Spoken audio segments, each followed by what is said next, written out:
Kira ini memang sesuatu yang, harus kita jalani ya, bahkan mungkin harusnya di akhir tahun lalu sudah dimulai itu. Kenapa? Karena kan, terjadinya penurunan antibodi atau, imunitas itu terjadi setelah 6 bulan divaksinasi dan, kita tahu bahwa, hampir 29, persen, masyarakat Indonesia yang sudah menjalani booster pertama atau vaksinasi ketiga itu udah melewati masa, 6 bulan. Jadi memang sudah tepat waktunya, menjalani vaksinasi yang kedua ini.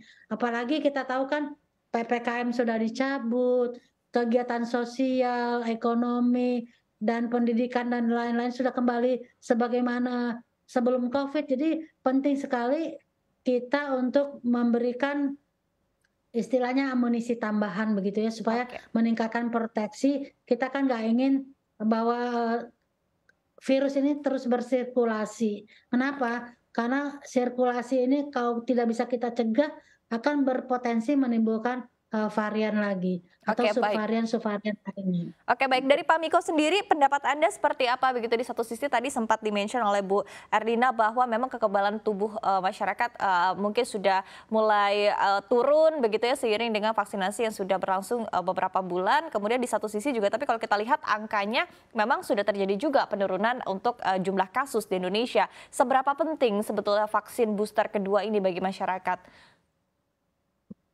Ya, vaksinasi adalah obat atau vaksin yang diberikan kepada masyarakat untuk meningkatkan daya tahan tubuh begitu atau imunitas masyarakat. Vaksin itu diberikan berdasarkan jadwal tertentu begitu.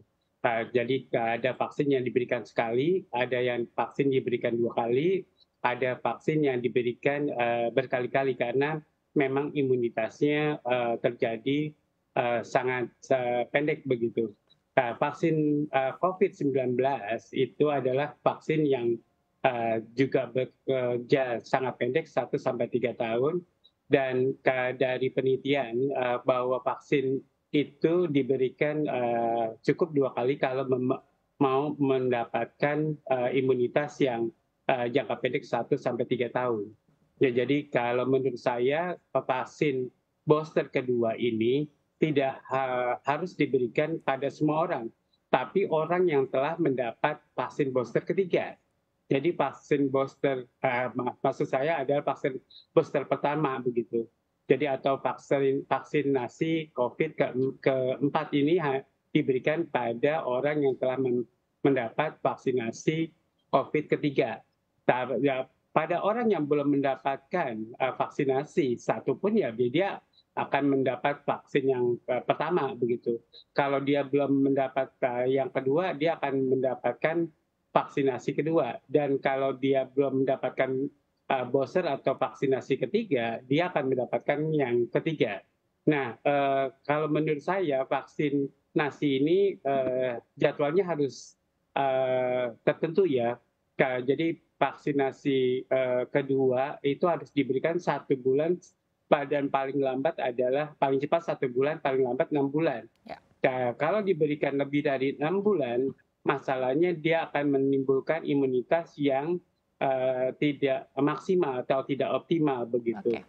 Jadi menurut saya kalau ini dipaksakan pada sekarang ini yang sudah terlambat pada pemberian vaksinasi booster kedua, menurut saya harus disertai dengan pemeriksaan antibodi pada orang-orang yang mendapatkan vaksin booster. Jadi Ya. harus diperiksa antibodinya Oke. seberapa tinggi karena menurut saya juga harus diperiksa orang-orang yang hanya mendapatkan 1 kali Ya. atau 2 kali vaksinasi COVID-19.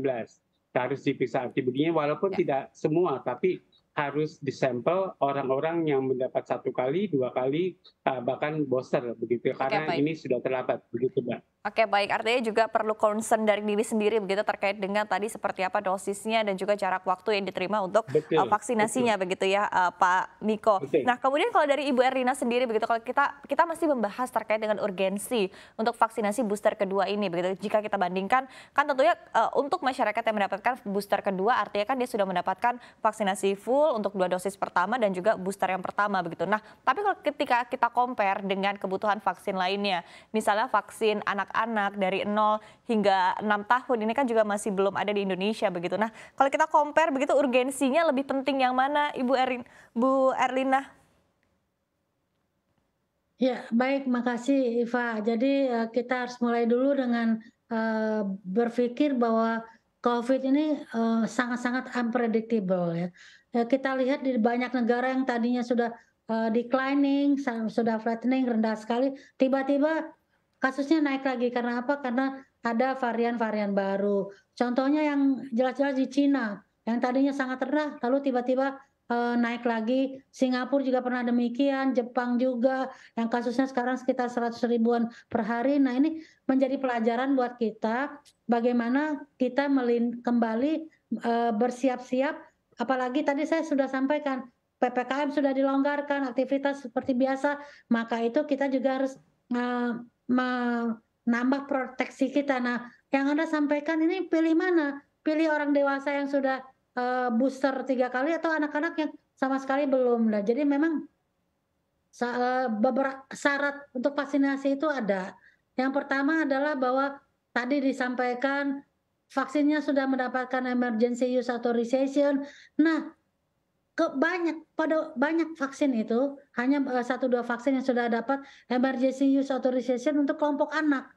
Nah, kalau mereka vaksin ini belum dapat emergency use authorization untuk kelompok anak, maka kita tidak bisa memberikan vaksin pada kelompok itu. Jadi kita harus mengupayakan pencegahannya dari sisi lain, yaitu protokol kesehatan misalnya ya, atau juga anak-anak jangan dibawa ke tempat keramaian dan lain sebagainya. Jadi itu tadi, kalau segi urgensinya sih menurut saya lansia ya, karena memang imunitasnya rendah dan anak-anak itu penting, tapi untuk lansia bisa dijalankan, cuman anak-anak belum bisa.